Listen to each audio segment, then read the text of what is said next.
मानो चिड़ा जंगल में ठेला लगाकर समोसे बनाया करता था। मानो चिड़े के समोसे सभी पक्षी बहुत शौक से खाया करते थे। मानो चिड़े, मुझे 3 समोसे दे दो। कल से मेरे बच्चे समोसे खाने की जिद कर रहे हैं। पता नहीं क्या मिलाते हो तुम समोसों में। एक दफा खाकर बार बार खाने को दिल चाहता है। मिठू भाई, मैं हमेशा खालिश चीजों का इस्तेमाल करता हूँ, इसलिए मेरे समोसे सबको बहुत पसंद है। मानो चिड़े का ठेला जंगल के बीचों बीच था, इसलिए उसके ठेले पर हमेशा रश लगा रहता। मानो चिड़ा शाम होते ही अपने घर चला जाता है। मानो चिड़े का बेटा कुकू बैठा होमवर्क कर रहा था। पापा, आप आगे। पापा, मेरी टीचर स्कूल की फीस मांग रही थी। पापा, अगर फीस जल्दी जमा ना करवाई तो टीचर मुझे मारेंगी। कुकू बेटा, तुम चिंता ना करो, मैं तुम्हें सुबह फीस दे दूंगा, तुम वो टीचर को दे देना। ठीक है पापा। पापा, मुझे भूख लगी है।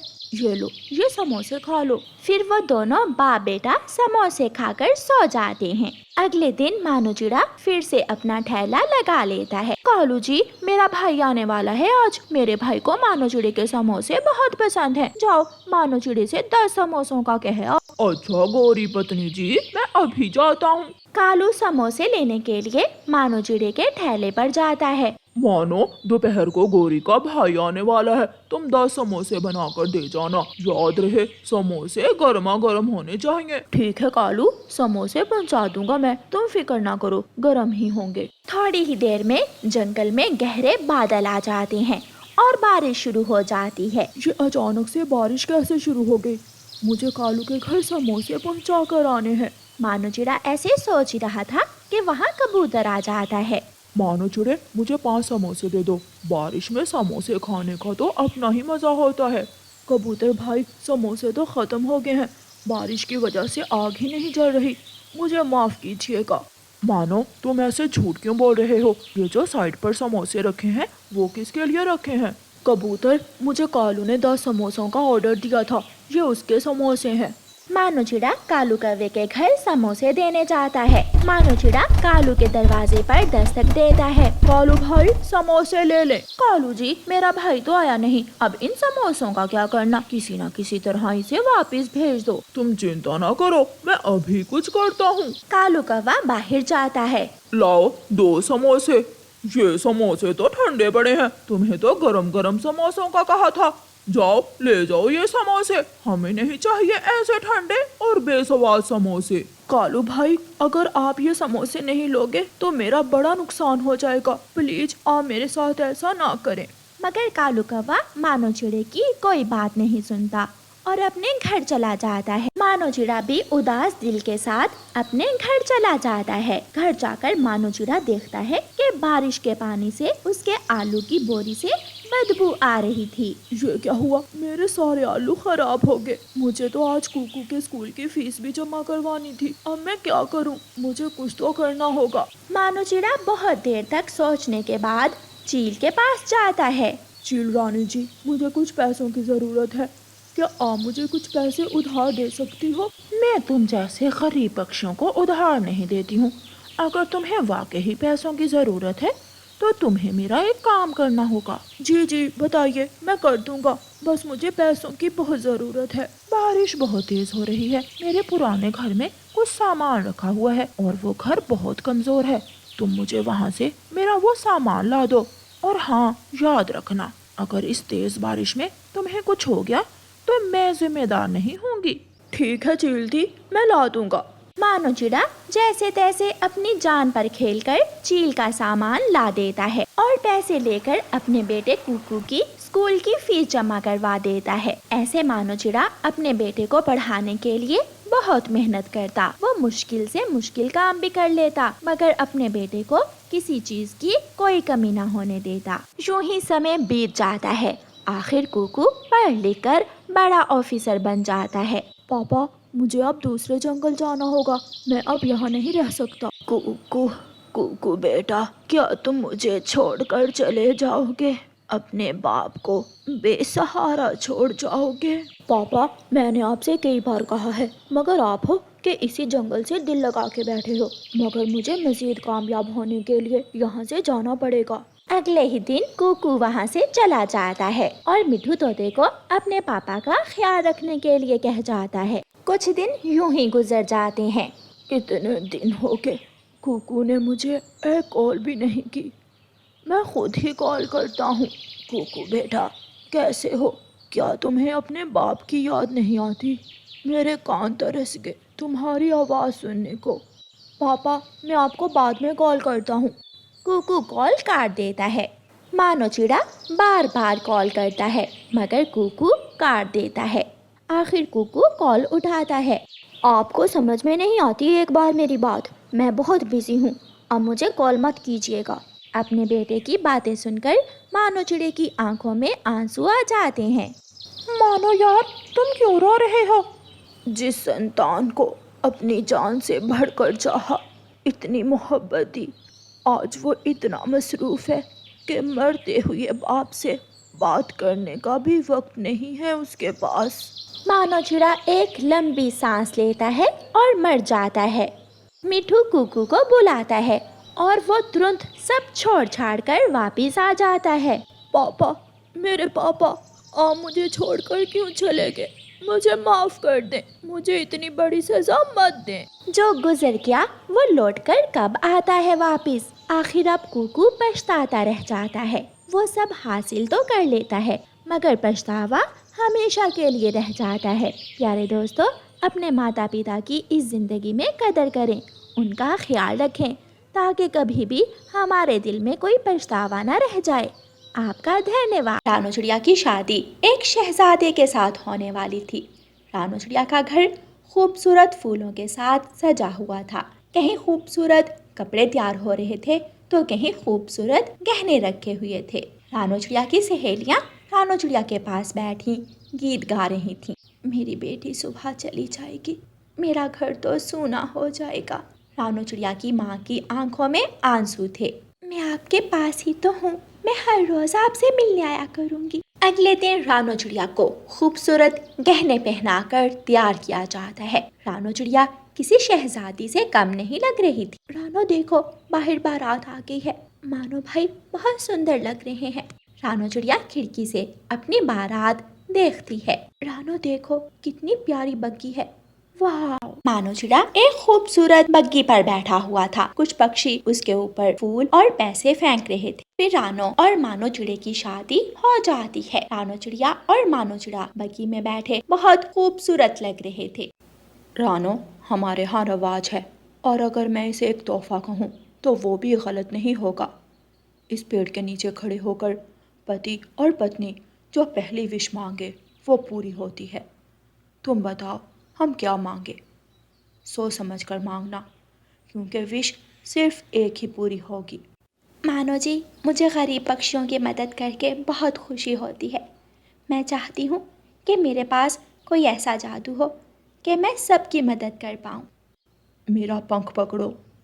रानो चिड़िया और मानो चिड़ा एक दूसरे का पंख पकड़कर विश मांगते हैं। हम चाहते हैं कि हमारे पास जादू हो जिससे हम अपने जंगल वासियों की मदद कर पाएं। उस पेड़ से एक तेज रोशनी निकलती है और आवाज आती है, ऐसी विश आज तक मुझसे किसी ने नहीं मांगी। खुश हुआ, पेड़ खुश हुआ, तुम्हारा नेक मन देखकर, तुम्हारा साफ दिल देखकर। आज से तुम दोनों जब भी किसी को मुश्किल में देखो, जब भी किसी की मदद करना चाहो तो जादू कर सकोगे। रानो चिड़िया और मानो चिड़ा बहुत ज्यादा खुश हो जाते हैं। यूं ही हंसी खुशी दिन गुजरते गए। रानो चिड़िया अपने जादू की मदद से सबकी मदद करने लगी थी। सब पक्षी रानो चिड़िया और मानो चिड़े की बहुत इज्जत करते थे। रानो चिड़िया का जादू अब मेरे काम आएगा, कुछ तो करना होगा। कालू कौवा हमेशा से ही मानो चिड़े से जलता था। कालू कौवा अपने मामा जी के पास जाता है। मामा जी, मुझे कुछ गुंडे पक्षी चाहिए। मगर कालू भांजे, तुम करने क्या वाले हो? रानो चिड़िया और मानो चिड़े के पास जादू है, मैं उनसे जादू छीन तो नहीं सकता, मगर मैं रानो चिड़िया को कैद करके उससे अपना हर काम पूरा करवा सकता हूँ। फिर जंगल पर मेरा राज होगा, हर तरफ मेरा नाम होगा। कालू कौवा, कालू कौवा, कालू कौवे की जय हो, कालू कौवे की जय हो। कालू भांजे, होश में आ जाओ। तुम एक शहजादे की बात कर रहे हो। वो रानी है वहां की, और वो भी जादू करने वाली रानी। मामा जी, फिर आप ही मुझे बताएं, मैं क्या करूं? तुम जो भी करना चाहते हो वो बहुत सोच समझ कर करना होगा। कोई तो कमजोरी होगी उनकी। कमजोरी? हाँ, याद आया। मुझे पता चला है कि उनके घर में 2-2 अंडे आए हैं। क्यों ना मैं वो अंडे चुरा लूं और फिर उनसे हर बात मनवाऊं। नहीं नहीं भांजे, तुम उन अंडों से बच्चों को बाहर आने दो। हम अंडे नहीं, बच्चे चुराएंगे। मामा जी, मजा आ गया। हम ऐसा ही करेंगे। आप हमेशा मुझे अच्छा मशवरा देते हैं, मैं ऐसा ही करूंगा। एक दिन बूढ़ी फाख्ता रानो चिड़िया के पास आती है। रानो बेटी, मैं यहाँ बहुत उम्मीद लेकर आई हूँ। मैंने सुना है तुम बहुत नेक दिल हो और सबकी मदद करती हो। मैं अकेली एक झोंपड़ी में रहती थी जो तेज बारिश की वजह से टूट गई। क्या तुम मेरी कोई मदद कर सकती हो? क्यों नहीं माँ जी, रानो चिड़िया जादू करती है और वहाँ एक सुंदर घर आ जाता है। माँ जी, आप इस घर में रह सकती हैं। अगर आपको किसी भी चीज की जरूरत हो तो हमें बताइएगा।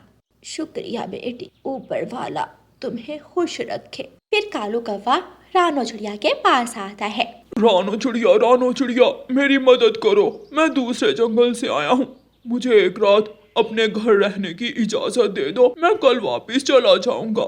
मैं आपकी मदद जरूर करूंगी, मगर आप मेरे घर में नहीं रह सकते। मैं जानता था आप हम जैसे गरीब पक्षियों को इस काबिल नहीं समझती कि अपने घर में रहने की इजाजत दे सके। नहीं, ऐसी बात नहीं है। तो एक रात रह लेने दे, प्लीज प्लीज रानो चिड़िया। ठीक है, आप रह ले। रात हो जाती है। मानो चिड़ा और रानो चिड़िया सोए हुए थे कि कालू कौवा खामोशी से वहाँ आता है और रानो चिड़िया के दोनों अंडे चुराकर वहाँ से भाग जाता है। ये अंडे तो हिल रहे हैं। कालू कौवा उन अंडों को जल्दी से अपने घर ले जाता है। जैसे ही कालू कौवा अपने घर पहुँचता है, अंडों से बच्चे निकल आते हैं और वो चूं चूं करने लगते हैं। चुप चुप, अगर किसी को पता चल गया तो मेरी तो बैंड बज जाएगी। चुप हो जाओ। ये लो फल खा लो। तुम हमारी मम्मा नहीं हो। हमारी मम्मा की आवाज बहुत सुंदर थी। तुम चोर हो, तुम गंदे हो। बच्चों का शोर सुनकर तोता वहाँ आता है। दूसरी तरफ रानो चिड़िया और मानो चिड़ा भी अपने अंडों को ना पाकर परेशान थे। मानो जी, ये क्या हो गया? अभी तो मैंने अपने बच्चों को देखा भी नहीं था। मानो जी, कुछ करें, मेरे बच्चे ना जाने कैसे होंगे। वो अंडों से निकल आए होंगे। मेरा दिल बेचैन हो रहा है।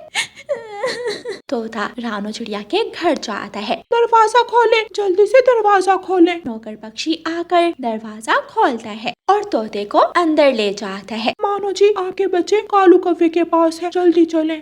रानो चिड़िया और मानो चिड़ा जल्दी से तोते के साथ जाते हैं। मुझे माफ कर दे, मुझे माफ कर दे। माफ़ी तो तुम्हें अब कभी नहीं मिलेगी। मैं तुम्हें सजा दूंगा, बहुत सख्त सजा। मैं तुम्हें अपने जादू से कीड़ा बना दूंगा, कीड़ा। रानो चिड़िया और मानो चिड़ा जादू करते हैं और कालू कौवा कीड़ा बन जाता है। मानो जी, देखें हमारे बच्चे। रानो चिड़िया और मानो चिड़ा अपने बच्चों को लेकर वहाँ से चले जाते हैं और कालू कौवा रोता रह जाता है। मानो जी, बहुत दिन हो गए कालू कौवे को कीड़ा बनाए हुए। प्लीज जाकर देख कर आए, कहीं मर ही ना गया हो। हाँ, मैं जाता हूँ। मानो चिड़ा कालू कौवे के घर जाता है और उसे ठीक कर देता है।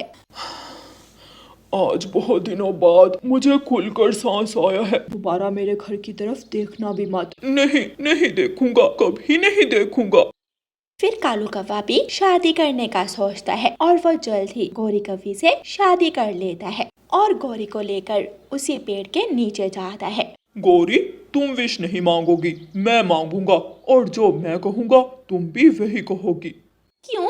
मैं क्यों कहूँ वही? मैं तो ढेर सारे गहने मांगूंगी, सुंदर सुंदर कपड़े। मैंने इसीलिए तो तुमसे शादी की। एक सुंदर रानो चिड़िया जैसा घर मांगूंगी मैं। नहीं, मैं मांगूंगा। नहीं, मैं मांगूंगी।